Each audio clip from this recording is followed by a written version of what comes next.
The core idea is really, really simple. If you look at action and adventure sports as a data set, so you throw out the glamour, you throw out the gnar, you throw out everything, you just look at the numbers, what you see over the past 3 generations is something absolutely astounding. And most of you have probably been involved in it and didn't actually realize it. So over the past 3 generations in action and adventure sports, there has been near exponential growth in ultimate human performance. So that's performance when life or limb is on the line. Nothing like this has ever happened before in history. Sports performance, progression in sports performance is slow, it's steadier. You plot it on a graph, you get a linear curve, it's governed by evolution. At no point in the history of the world do you see athletic performance quintuple in 15 years. That is exactly what has been going on in action and adventure sports. I want to give you one of my favorite examples. So the sport of platform diving debuts in 1904 Olympics. It's won by an American eye doctor named George Sheldon with a double front somersault. So if we're looking at progress just in degrees of rotation, right, 360 degrees for one flip, 720 for 2, that's the double front somersault. Today, the reverse 4.5 occupies a similar spot. So if you work the numbers on it, you give them 180 degrees for the direction change, and you add it all up, you get 1,640 degrees of rotation. So this means that platform diving took about 100 years to advance 900 degrees of rotation. That is standard linear growth. It's about it's a little less than 1 degree a year. That's what sports performance normally tracks on.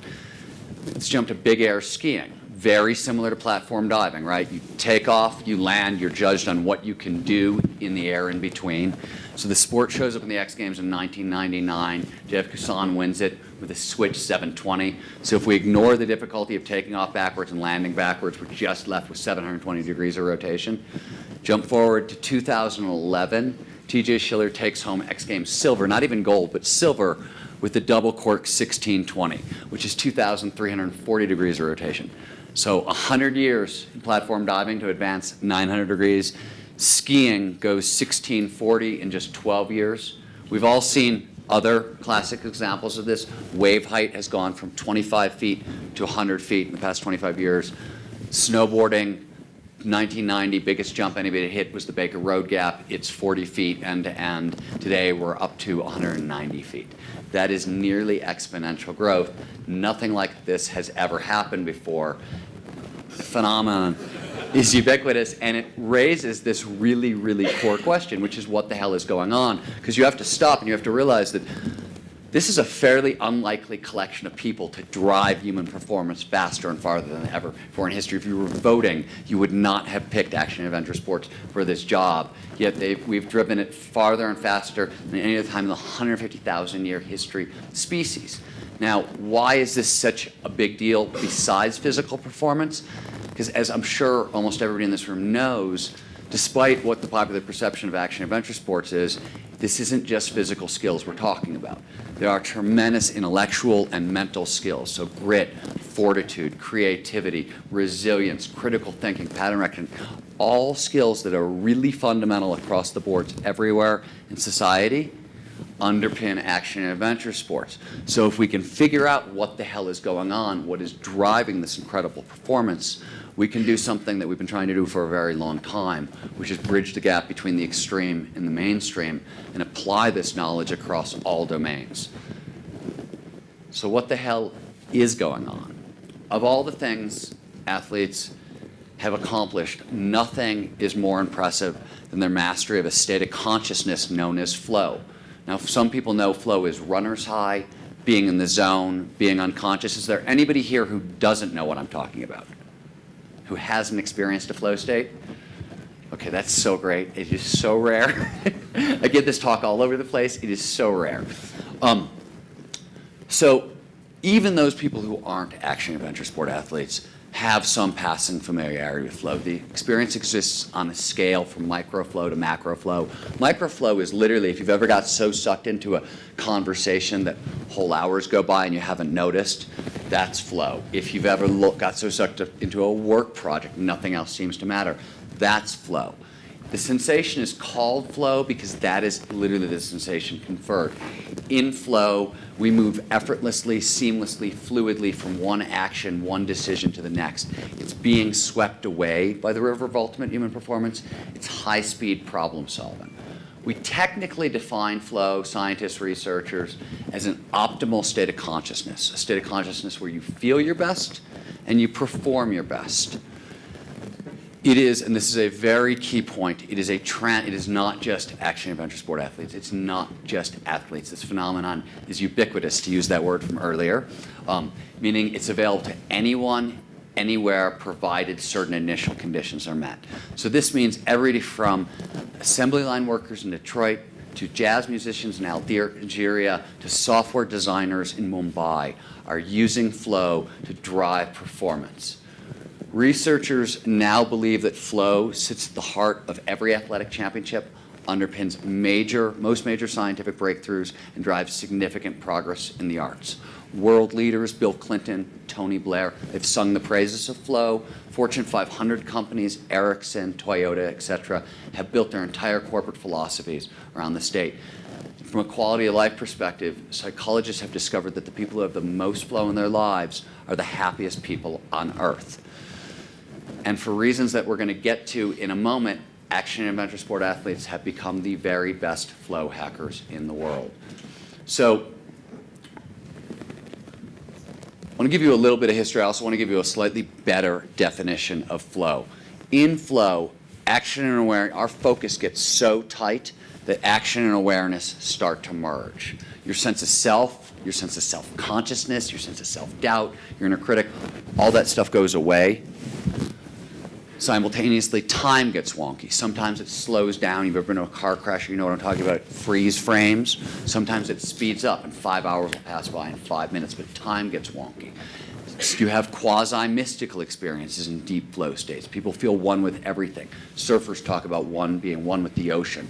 Skiers, snowboarders, one with the mountain. I think most people in this room have probably had a taste of that experience. That's also in flow. So flow research, this idea behind this state, goes all the way back 2,000, 3,000 years ago. Modern flow research starts in 1871. I'm not going to bore you with all that stuff. The kind of postmodern version of it starts with this guy in the 1970s. His name is Mihaly Csikszentmihalyi. He was the chairman of the University of Chicago Psychology Department. And he was really interested in the question of what's the meaning of life. So he went basically around the world and asked everybody he could find about those times in their life when they felt their best and when they performed their best. And he talked to huge swatches of people. He started out with experts, rock climbers, dancers, neurosurgeons, stock traders. Then he just spread it out. So Navajo sheep herders, elderly Korean women, Japanese teenage motorcycle members, chess players. It doesn't really matter. He talked to all of them. And across the boards, everybody said the same thing. They felt their best, they performed their best when they were in this state called flow. And Csikszentmihalyi, before he came along, we had talked about this, William James called these mystical experiences. Abraham Maslow called them peak experiences. The terminology has changed a lot. He called them flow because in interviewing these thousands and thousands and thousands of people, and it was actually the largest global, what we would now call a happiness study, but that term was silly back then, so we didn't have that, ever conducted. They kept using the term flow. When everything was working, one thing would flow to the next, would flow to the next, would flow to the next. So that's the term that stuck. So I want to talk about what flow does to performance a little bit, because it's key to everybody in this room. Of course, flow amplifies physical skills. When we're in flow, we are stronger, we are faster, we are more agile, we are more dexterous. But so are our brains, and this is the key point. In flow, our senses are heightened, so we are taking in more information per second. We are processing it more deeply, which is a technical term. It means it's being processed all across the back of the brain in all different seconds. It means you are much more creative. You can use that information to make much more creative decisions. And we are processing it more quickly. Flow does a little more than jack up just data processing in the brain. It also jacks up pattern recognition, future future prediction. These are all the fundamental neuronal processes in the brain. Flow amplifies all of them. As a result, it massively jacks up intellectual performance, decision-making, creativity. It drives innovation and breakthroughs. According to a 10-year study by McKinsey and Company, and they were looking in business, they found top executives in flow are 5 times more productive than out of flow. So you got to think about this. This means you can go to work on Monday in flow, take the rest of the week off, and you're going to get as much done as the rest of your colleagues. I want to pause for a second and just talk a little bit about creativity, because I think as content creators and as athletes, whatever your angle here, what brought you here, creativity is probably really, really core. So flow, and you remember, this is something that action adventure sports athletes have gotten better at than everybody else. So this is really interesting. This is something we get to teach the rest of the world. Creativity gets so jacked up in flow. Teresa Mobley, who was at Harvard, found that not only is creativity accelerated in flow states, but your creativity is amplified after the state leaves you, which tells us or suggests that flow is actually retraining the brain how to make you more creative. I'm going to give you one. This is my kind of favorite example of this because it's so ironic. A couple years ago, I wrote a book called A Small Furry Prayer, probably 4 years ago now. And the book was due in October. And I'm 46 years old. I've been writing since I was 4 years old. I've never had writer's block in my entire life. And the book's due in October. May comes along, and I've got 110 pages. June, it's 110 pages. July, it's 110 pages. August, I'm totally screwed because the book is now due in a month, and it's a 300-page book that I've contracted for, and it still hasn't moved. In early September, I get into a flow state that lasts for 2 weeks, which is very unusual and has never happened to me before. I write 200 pages in that state. Mind you, I have no idea who did the writing. It really felt like I was channeling. I'm not sure what was going on. I turned the book into my editors, and something else that has never happened before. They had tons of changes up through page 110. Page 110 to page 3, whatever it was, not a change. And the book went out like that, and I couldn't repeat it. I couldn't do it again, but the book was a bestseller, was nominated for a Pulitzer Prize. I still don't know what I did. I have no idea. I'd love those results again, but that's what flow can do for creativity. There's one other really cool property of flow that I want to talk about a little bit. It's really, really keen to business, but obviously anybody who's ever skied in a pack or snowboarded in a pack is familiar with group flow, which is what happens when a bunch of people get into a flow state together. This is any innovation team, any company that's working on creative stuff, this is really fundamental. The research into group flow was done by a guy named Keith Sawyer at the University of Washington, St. Louis. And he was originally looking at jazz musicians. He wanted to know what happened when the group comes together and suddenly creativity skyrockets and performance skyrockets. What's that called? We now know that's called group flow.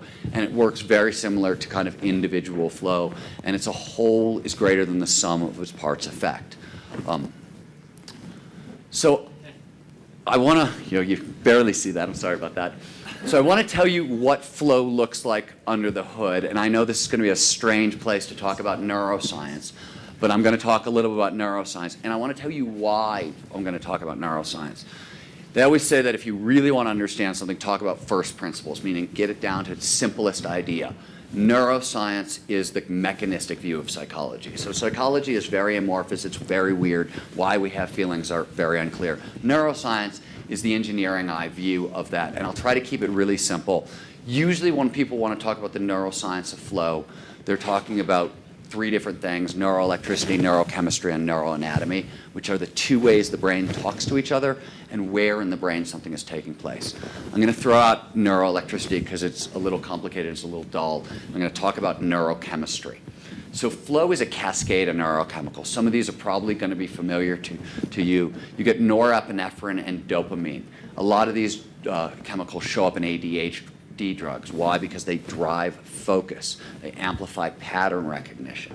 Pattern recognition is what allows us to link like with like. It's why creativity goes up in a flow state. It allows us to make new connections. We also get anandamide, which gives us a very expansive kind of feeling. It blocks long-term fear memories. So really phenomenal for athletes, especially action adventure sport athletes. In flow, if something goes wrong, you literally have a chemical in your brain that will stop you from having PTSD. The other thing that anandamide does that is so fundamental to creativity, dopamine and norepinephrine, they jack up the pattern recognition system. Anandamide expands the database searched by the pattern recognition system for ideas, so you get way more ideas. So instead of, normally when you're being creative, if I shout out the word blue and ask you for comparisons, studies show that 85% of you are going to say sky, and the last 15% of you are going to say the word color. But with anandamide flowing through your system, when the pattern recognition system is expanded, you come up with, your grandmother's dress that you saw 30 years ago. You start making very far-flung connections, drives creativity. You also get endorphins. These are social bonding chemicals. So endorphins underpin maternal bonding in infants and social bonding in adults. So in group flow, it's why there's such a tight bro sense in action sports, and probably in this room as well, because we've all been in situations with each other where we've generated these very powerful social bonding neurochemicals. From a branding, marketing perspective, and this isn't what I'm going to talk about today, I just wanted to throw it out there because it's probably very interesting to you. If you can create a flow state and link it to a brand, you are flooding the brain with the most powerful social bonding chemicals known to man, and you are going to make that link between yourself and the brand very, very solid. It's not going to go away. You also get, at the tail end of a flow state, you get serotonin, which is the calming drug that's underpinning the Prozac revolution. The reason I'm giving you all these fancy names is what you should know about each of these neurochemicals is they each actually have a drug analog. So you snort cocaine, all that happens is the brain releases a bunch of dopamine, and it blocks its reuptake. So that's dopamine. Norepinephrine, another flow drug, that's speed. Anandamide is the psychoactive in marijuana. Endorphins are the psychoactive, or endorphins are morphine, and serotonin is either ecstasy or LSD, depending on the pathway it takes in the brain. Why is this so important? Because these are the most addictive chemicals on Earth, and flow cocktails 5 of them. It is literally the most addictive state on Earth. So psychologists don't like the word addictive. They think it has negative connotations, so instead they call it autotelic. It means an end in itself. It means we will seek out flow states often at great personal expense for the sheer sake of doing it. So if you think about action and adventure sports, this is not a group known for being extremely highly motivated, yet nobody has to get a surfer out of bed at 4 o'clock in the morning to go surf overhead tubes. Everybody in this room has gotten up ridiculously early for fresh powder. That's autotelic motivation. So psychologists now believe that flow is the source code of intrinsic motivation. So once you remove extrinsic motivation, reward-based motivation, I'm going to give you money to do something, which only really works as a motivator, or it's a poor motivator, oddly. Intrinsic motivator is much more powerful, and the most powerful intrinsic motivator on Earth is flow. So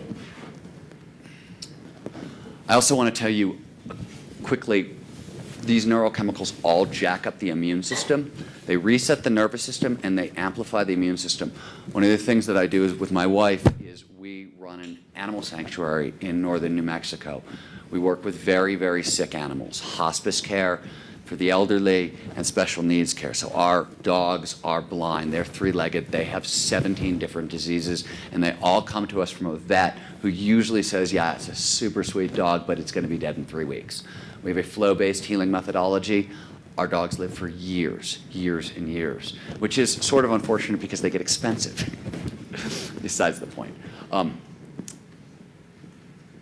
The key, you can't see what that is. It's a sniper, and I'll explain it in half a second.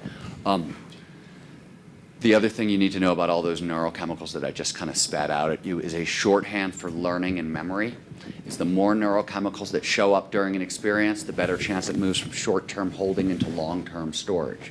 So flow states massively, massively, massively accelerate learning and memory. In fact, Waldorf education, Montessori education, both rising alternative education strategies, work so well because they drive tremendous amounts of flow. Flow also shows up in electronic learning, video tutoring, tangential learning, which is what you get from video games. It's all driven by flow. DARPA in the military ran 2 different sniper studies. One was on target acquisition. They found that expert snipers in Flow amped up their target acquisition skills 200%. People, when they took novice snipers and put them into Flow and trained them up to experts, it took 50% less time. So flow states massively accelerate learning and memory, which is really, really important. So now I want to talk about where in the brain this is taking place, and this is going to explain some of those very peculiar things that happen in flow. Sense of self disappears, time gets wonky, we become one with everything. There's biology underneath all of these processes. So the brain is a very, very, very energy-intensive organ. It is 2% of your body weight, but consumes 20% of your energy. The brain is always looking for ways to conserve energy. It's really fundamentally important. So during flow, when our attention is really focused on a task, what happens is called transient, meaning temporary, hypofrontality. So hypo is the opposite of hyper. It means to slow down, H-Y-P-O. Frontality means this portion of your brain. It's your prefrontal cortex, which is where all the fancy stuff gets done. It's where your willpower is. It's where your morality is. It's where all kind of critical thinking happens. All of that shuts down in flow. Essentially, the conscious mind is going offline and the unconscious is taking over. Why? Because the unconscious is much, much, much faster. So, for example, when something called your dorsal lateral prefrontal cortex, don't worry about the name, shuts off, that is actually your inner critic. That is your sense of self. It's your sense of self-doubt, your sense of disparagement. That voice in your head that's nagging at you all the time goes away in flow when this part of your brain shuts down, which is why people feel flow is so exhilarating and so free and so creative. Another reason creativity gets jacked in flow, because there's not a voice in your head saying, oh, that's a dumb idea, don't tell anybody. It's gone. Why does time get wonky in a flow state? Because time is calculated everywhere in the brain. There's not really a part of the brain that doesn't calculate time. So when you start shutting down parts of your brain, our ability to tell time goes away. And what time instead becomes judged by is the amount of information you're processing per second.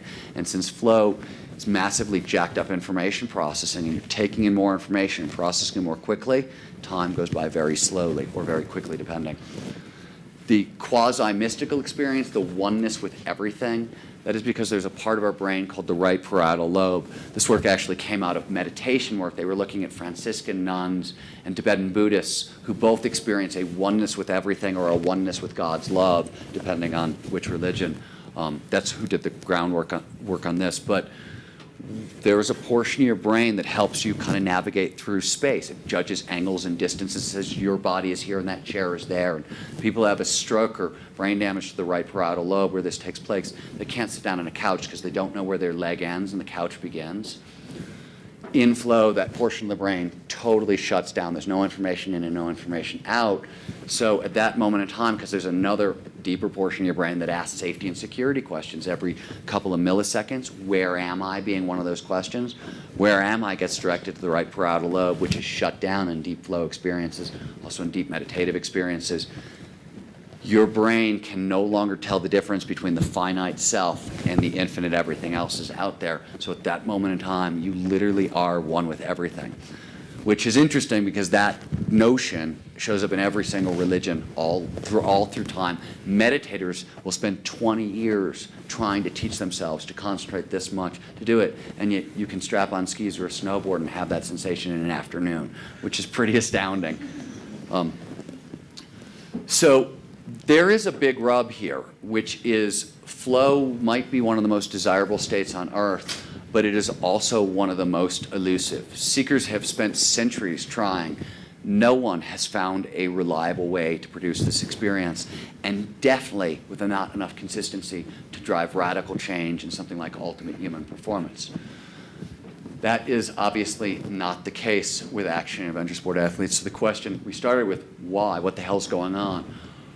What is going on is that flow is the hallmark of high performance across the boards.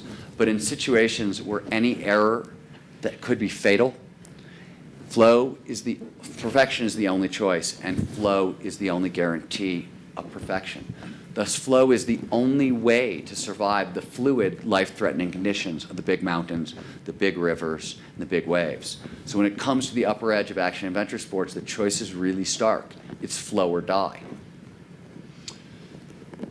So I want to quickly, I'm not going to linger on this because it's technical. I'd rather have an open, free-flowing discussion when I'm done about ideas. But these are 3 of the reasons that action adventure sport athletes have hacked flow so well. And the thing you have to know is that most of this was not intentional. So there are all kinds of flow triggers. There are external triggers. These are things in the environment that drive people into flow. There are internal triggers, things in your psychology. There are social triggers and creative triggers. Action adventure sports pull all of them. I'm going to give you a look at just the external triggers. These are things in the environment. So the first one is obvious. It's high consequences. Risk drives focus, and we pay attention. More importantly, risk drives neurochemistry. So whenever you take a risk, you get dopamine, that neurochemical I mentioned earlier. Dopamine heightens focus and awareness. It lowers the signal-to-noise ratio in the brain, so we see more pattern recognition. And as a result, we can drive more, we make more changes, do more stuff with the risk. We have more options. So normally when people encounter risk, it's the fight or flight response, right, which limits your options. You can freeze, you can run away, or you can fight back. In flow, you can do anything. Your options are wide open. Creativity goes through the roof, so it's the exact opposite. Deep embodiment is a fancy term for saying we're paying attention with all of our senses at once. So human beings have 5 senses. We also have proprioception and vestibular awareness. That's balance and sense of body and space. 50% of our nerve endings are in our hands, feet, and face. Most of the time, these data streams are shut down for most people. But when you're in a wild environment, you have to pay. Survival means paying attention to all the information that's coming in. This is again, it's another attention hack. There's lots of information coming in. You're paying attention with all your senses. It's driving attention. Rich environment is a fancy way of saying a lot of novelty, a lot of complexity, and a lot of unpredictability in the environment. Again, these are things, novelty actually works much like risk. The biggest neurochemical reaction you can produce in the brain is taking a big risk with uncertain outcomes. So novelty, unpredictability, and risk together produces basically the biggest reaction you can get out of the brain. Action sports does all these things. So the rich environment forces people to drive focus as well. That's a brain. I want to sort of leave you with one other thing, which is in 15 years of teaching people this information and talking about it, there is one flow hack, one thing that we tell people across the boards that seems to make the most difference in how much flow they can produce in their lives. So this is kind of core research that came out of the Flow Genome Project, and the old thinking about flow is that it's sort of binary. It's a light switch. I'm either in the zone or I'm out of the zone. That's actually not the case at all. Flow is actually a 4-stage process. We call it the flow cycle. And you cannot complete the whole cycle. So you can't get back into that hyper-creative, high-performance state without going through all the other steps in the cycle. And this is where most people screw up. And action adventure sport athletes, again, have another couple of advantages here that I'll talk about. So the first stage of the cycle is called struggle. It doesn't feel like flow at all. This is a loading phase. For athletes, this means you're learning skills. For scientists, this is where you're doing all your research. As a writer, this is when I'm interviewing hundreds and hundreds of people. The point is you are overloading your brain with information during struggle.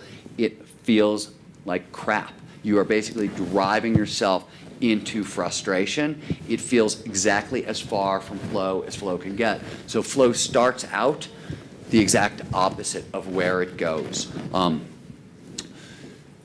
I'm not going to give you the neurochemistry of that section. The next section is called release. And release literally means take your mind off the problem. So one of the reasons this shows up, I love this in winter sports, and I use this all the time just to drive my own progression. If I'm spending all morning working on something gnarly that I'm trying to, ski more fluidly, and it's not working, I back off and I'll go ski, a blue slope as creatively as I possibly can, because it just takes my mind off the problem. It's a way of switching it up. If it means going for a walk or going to the movies, it means totally forgetting. And what you're doing is you're driving kind of a different neurochemical response. In struggle, you've got all of these stress hormones, cortisol, norepinephrine, rising. During release, you get a different chemical, and nitric oxide is a gaseous signaling molecule that basically sends out a message throughout the body, and it drains these stress hormones out of your body, gets you into the third stage, which is the flow state itself. Replacing the stress hormones are dopamine, serotonin, anandamide, endorphins, all the fun, super high chemicals that you want. And then there is a final stage on this, which is recovery, and this is where a lot of people go wrong, and this is actually where action adventure sport athletes have a tremendous advantage. The thing about flow is it's a very expensive state for the brain and the body to produce. It uses up a lot of energy. A lot of these neurochemicals don't replenish themselves automatically. You need sunlight to make them. You need certain foods, et cetera, et cetera, et cetera. This is also where a lot of the learning memory consolidation takes place. Action adventure sports, because they're cyclical, because a big storm comes in, and whether it's just surfing or skiing or snowboarding or whatever, everybody takes advantage. And then there's usually a lag time on the back end. So the cycle can reboot itself, and that's important because you have to move from recovery back into struggle. Now, you've got to think about this. In flow, as I'm sure everybody has experienced, you feel like you're Superman. You're at the top of the world. Nothing can knock you off. You're amazing. And suddenly, you're not. Suddenly, you suck. All those feel-good neurochemicals are good. No more superpowers. You're not happy anymore.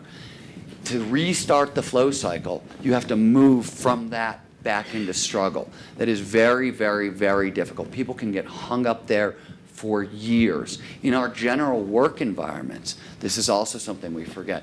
Usually, the benefit to getting into a flow state, doing a kick-ass job with a project, is more work and tighter deadlines and less time to recover. So the very thing you need to do to get back into the state that allows you to deliver at that high level, you are blocking yourself from. The action adventure sports community doesn't do that as a general rule, because if you've gone out and you've skied hard or surfed hard for 4 days, you're going to take a couple days off. You're going to let your body reboot. So I want to talk a little bit about why I think this is so important. And it's a little off topic, but a couple of years ago I wrote a book called Abundance: The Future is Better Than You Think, with Peter Diamandis, who started the X Prize Foundation.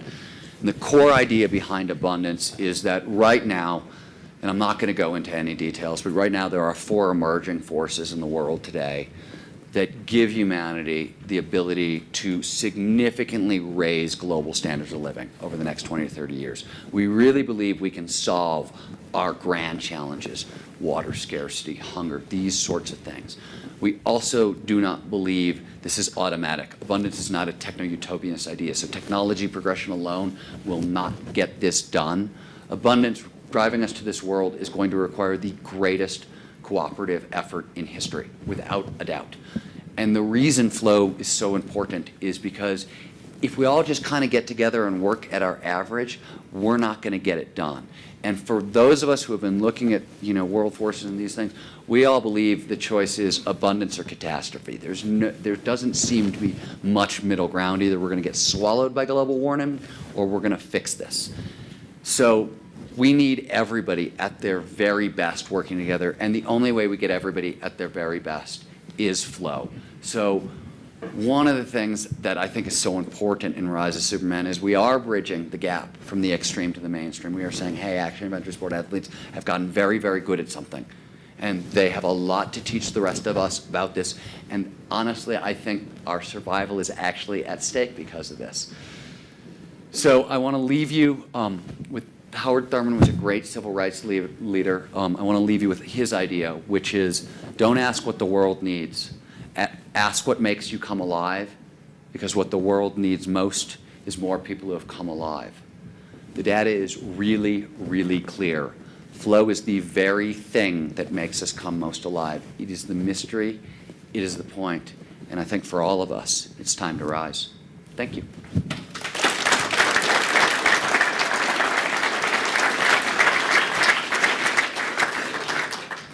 All right, we have some time for questions before lunch. Where to begin? All right, Nicole. So I have a question a little bit about how you do the research for Flow. And you mentioned when you were talking about the snipers that you were able to conduct a study about how their accuracy and things went up 200%. How do you get them in Flow in order to know that actually happened? So there's two answers, and I actually told you I was going to tell you a little about what we do at the Flow Genome Project, and I lied. So what they did in the sniper studies, there were two sniper studies. One used neurofeedback. So they just, Flow shows up on the borderline between alpha waves and theta waves, and all you do is when your brain is in that state, you play a musical tone. So you can start driving towards that tone with brain. We can't move our brain waves, but if I play a tone that is the right, we're really good at target acquisition, so I can drive that way. The other way is, in another study, they used what's called transcranial direct magnetic stimulation, which basically means they shot a big magnetic pulse into people's brains. And so that transient hypofrontality, all this magnetic pulse does is it temporarily scrambles your prefrontal cortex. What's really crazy, is that, think about this, they got better 50% faster in Flow, but Flow is neuroelectrical, neurochemical, and neural anatomical, and all they did was the neural anatomical. So they, like, that 50% may actually be a conservative number, which is crazy. Just a question around your insights around your flow state that you've created, and it seems like over time that has become, in the last 20 years, more and more and more common that people are finding this space.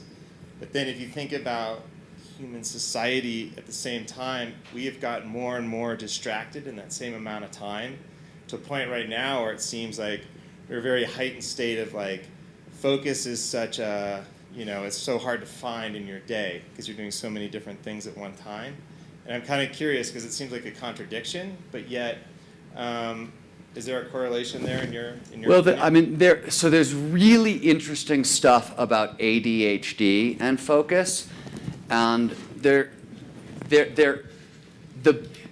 general thinking people think is that ADHD is actually bad and no good, and there's a whole kind of group of us who are starting to suspect it may actually be the next stage in evolution. It may be, because ADHD is hyper-focus, right? It is basically quick flow, but it's only quick flow about shit you care about, right? So there are people, and I work with groups at Harvard, and these are not just fringe researchers who really think that ADHD may be the next, we may be looking at evolution, we may be looking at something that drives people towards flow. But the flip side of your question is, I end up speaking at a lot of high-performance conferences where people want actionable items they can take home Monday morning and apply, and their life is going to get better.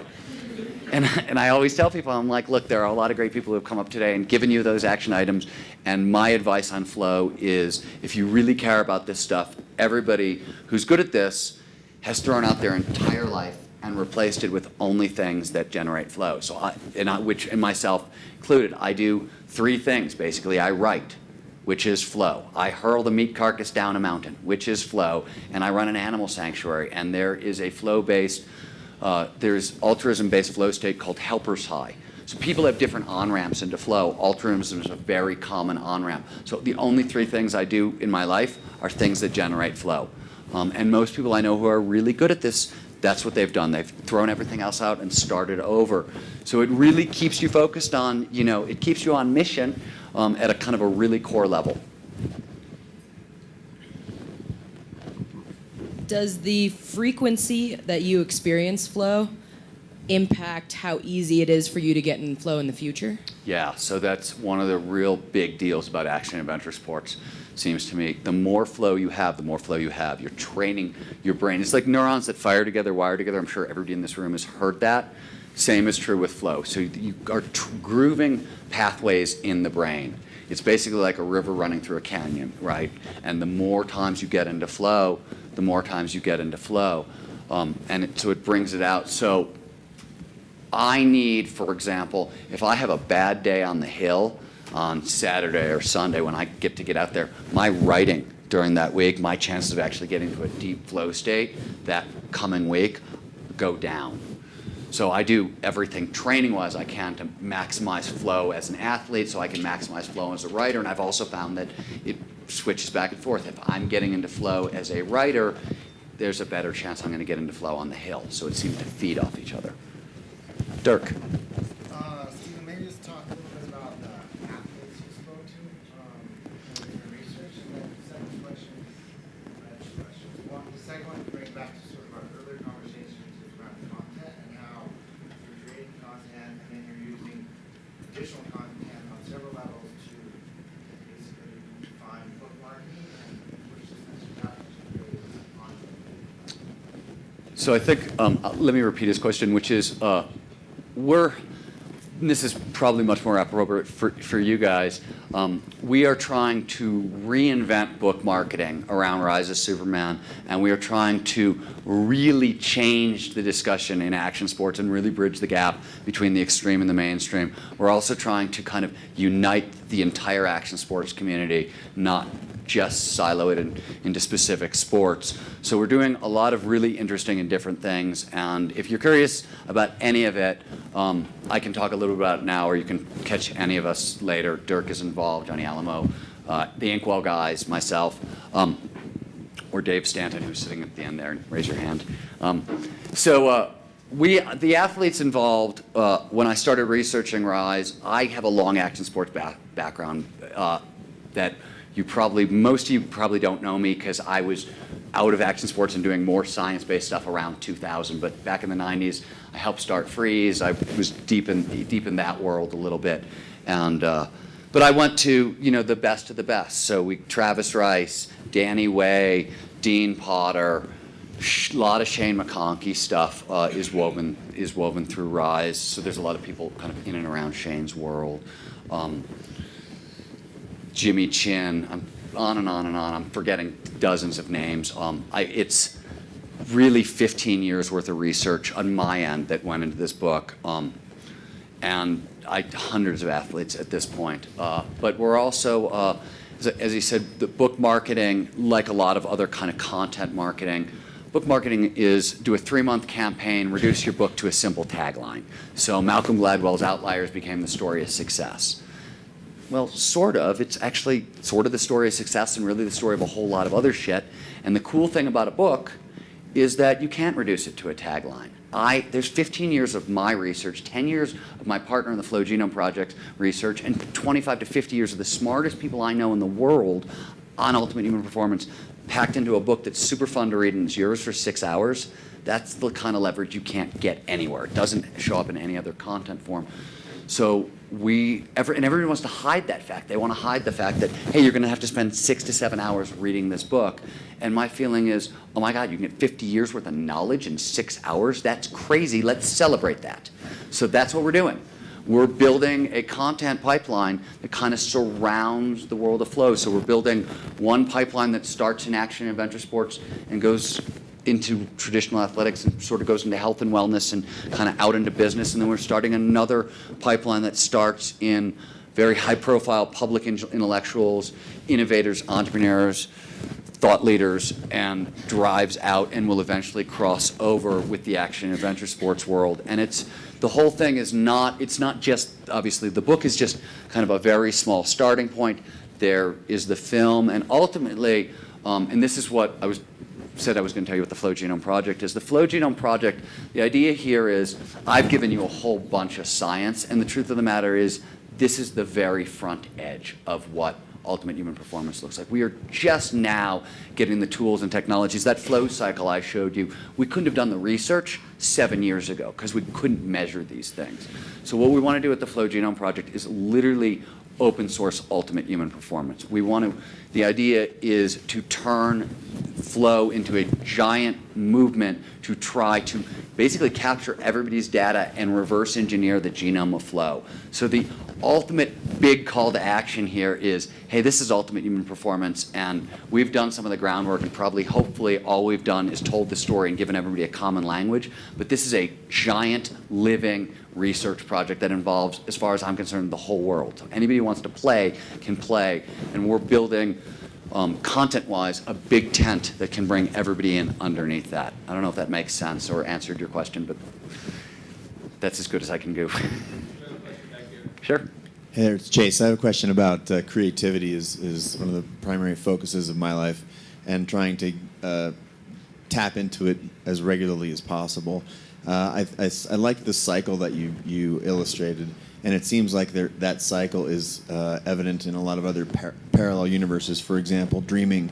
There's a ton of research that says if you sleep really hard, you wake up for a little bit, then you go back to sleep, that the intensity of your dreams is some astronomical % higher than it would be if you didn't have that little bit where you wake up. So there's sort of a disturbance in the force, if you will, that's required to get to the next level.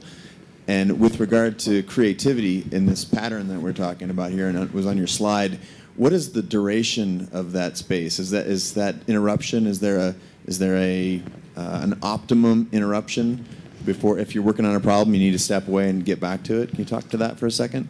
So it's a great question, and by the way, the dreaming stuff is new, and I want to hear more about that. That I hadn't heard. But if you're familiar with the literature, the flow cycle is not all that different from the standard learning cycle. It's not all that different from the creative cycle. Dave Stanton, we've presented together at huge advertising research conferences. Thank you for the word, because the creative cycle maps directly onto the creative process in an ad agency and what they do. So there's a lot of similarity. The answer to your question is tricky and it's difficult, and this isn't all my work. There's a lot of other people working on this. What they say, it also depends on what your alternative activity is. You want something that engages the brain but doesn't overtax the brain. So model building, for example, is a really great activity. Running can be a really great activity, provided you don't exhaust yourself too much, right? There's kinds of fine lines. One of the guys I know who teaches this stuff fairly frequently, there's a way to work around the flow cycle to kind of to program your unconscious to problem solve for you. So I do this a lot when I have writing problems, and I will finish my day by writing out questions for my subconscious to solve while I am asleep. And there is a way to jumpstart it again in the beginning, and it happens, and it's a guarantee. It's one of the ways to, not have creative lapses, and it's based around the cycle. They say in the beginning, overnight, 6 hours to overnight is good until you get good at this, and then they say you can shrink that window down to about an hour. I think an hour is too tight.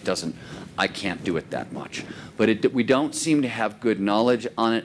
And as I said, there's all these different on-ramps into flow. You can come in through high-risk sport, but you can also come in through creativity, right? One of the interesting things, we talked about high risk.